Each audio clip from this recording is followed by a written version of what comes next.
I'm live. I'm reading The Laird and the Lady. It is a book, a novel by Joan Marshall Grant. I actually interrupted this last chapter entitled Emerald Green. That was chapter, I think it was 11, Dust to Dust, and then we had Chapter 11, yes, Emerald Green, because she discovered the emeralds which Emilie had around what was her neck skeleton. Anyway, they have done the burial, and we are now halfway through Chapter 11, Emerald Green. Rowan, who had tried to telephone to his wife soon after dinner and been told by Jean that the line was cut out of order, felt increasingly uneasy. Bruce showed no inclination to go to bed, and Rowan found it difficult to feign interest in reminiscences that his host apparently found absorbing.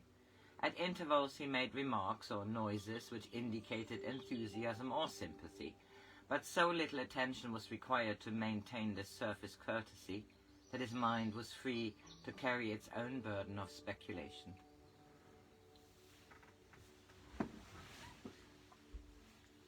Had Marylda only pretended to feel under the weather because she wanted to avoid coming to Pitlock? And if so, was it because she was cross with him, or because she had the sense not to accept boredom from Bruce? If she was really ill, would she get Dr. Carvey?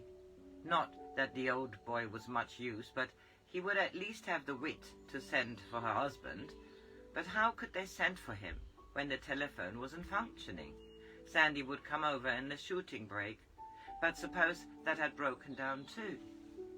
Were he and Georgina over-optimistic in thinking that the New Year's Eve do had had no effect on her?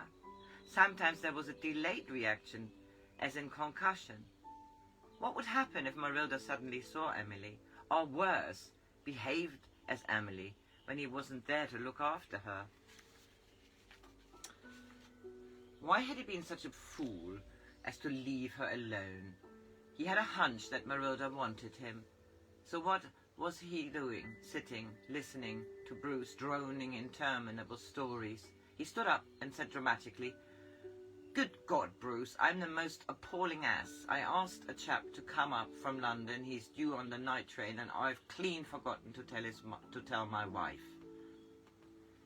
"I'll send a car to meet him and bring him here for breakfast," offered Bruce hospitably. "Probably be able to fit him out with a gun and give him a chance to get the fog out of his lungs." "Quite impossible, I'm afraid," said Rowan. "Fellow's a lawyer, doesn't shoot, and can only spare a day. I shall have to go back to Cloud tonight. Papers I've got to read before he arrives." Bruce made mild protest and then went to fetch the rolls from the garage, while Rowan ran upstairs to pack his suitcase. He wondered if he should scribble a note to Georgina, and then decided it would only alarm her. There was a mist on the low ground, but beyond Inverness he was able to allow the speed of the car to match his impatience. He was angry because he knew he was driving badly. Several times he had to brake sharply because he had taken a corner too fast, and once he nearly hit a startled sheep that had strayed onto the road. If there was nothing wrong at Cloud, why would he explain his unexpected return? He glanced at the dashboard clock and saw that it was 3:15. He hadn't realized that time, as well as boredom, had made the evening so long. Could he say to Marylda that he had come home because he wanted to apologize for being short-tempered this morning? She would probably think him ridiculous. Or would she?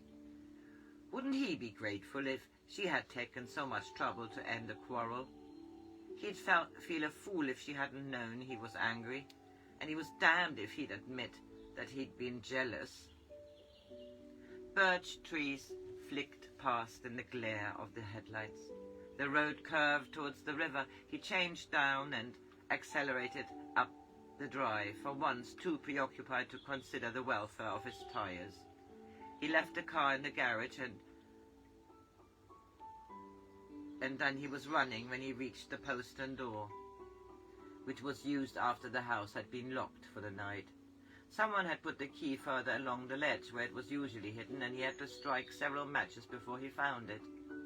Without pausing to secure the bolts, he felt his way across the library and opened a door which led into the hall.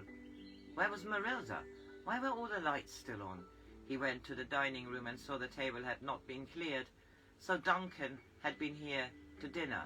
They must have found something very interesting to talk about if they sat until the servants had gone to bed. Perhaps Duncan was still here. If so, he'd be in the ridiculous position of a husband who comes home at the wrong moment. He whistled as he ran upstairs to show that he had no intention of spying on them. But Marylda, who had taken 2 capsules of barbiton, only turned over in bed. Any husband who has tortured himself with visions of his wife in dire need of rescue can be forgiven for indulging in either anger or self-pity when he sees her quietly asleep. Angela, who had been dreaming of remarkably unintelligent rabbits, immediately recognized that he was not in a mood when liberties might be taken. She slid from under the outer diamond, retreated to her basket.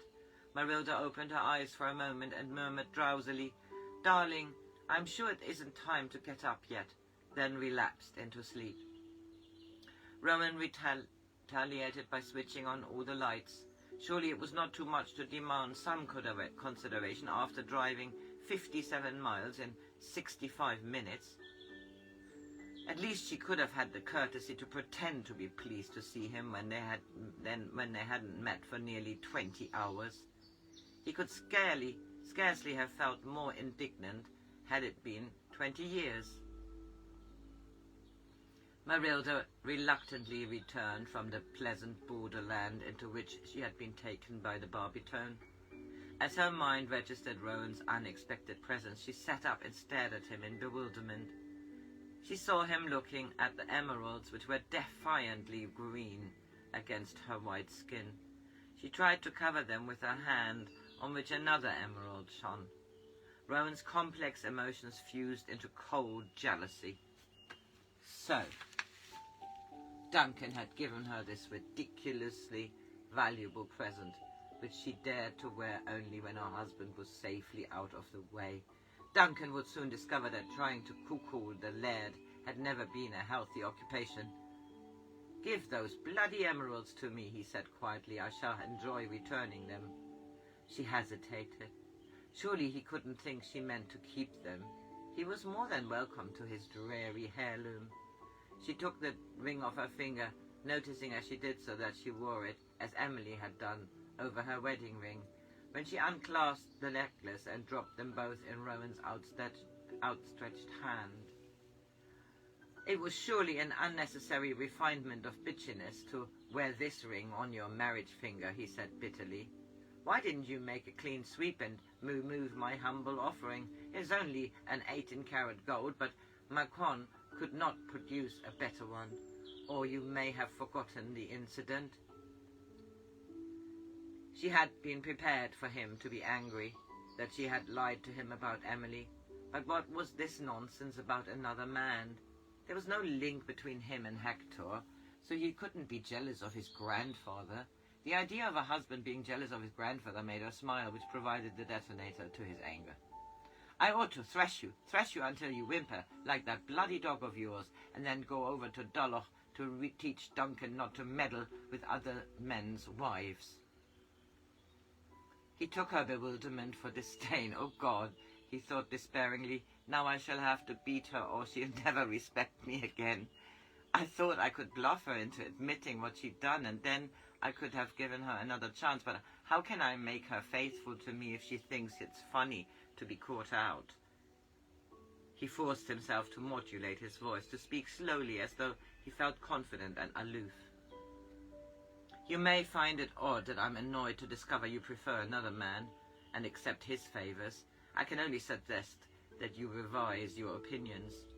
Marylda leaned back against the elaborately monogrammed pillars and regarded her husband with distaste.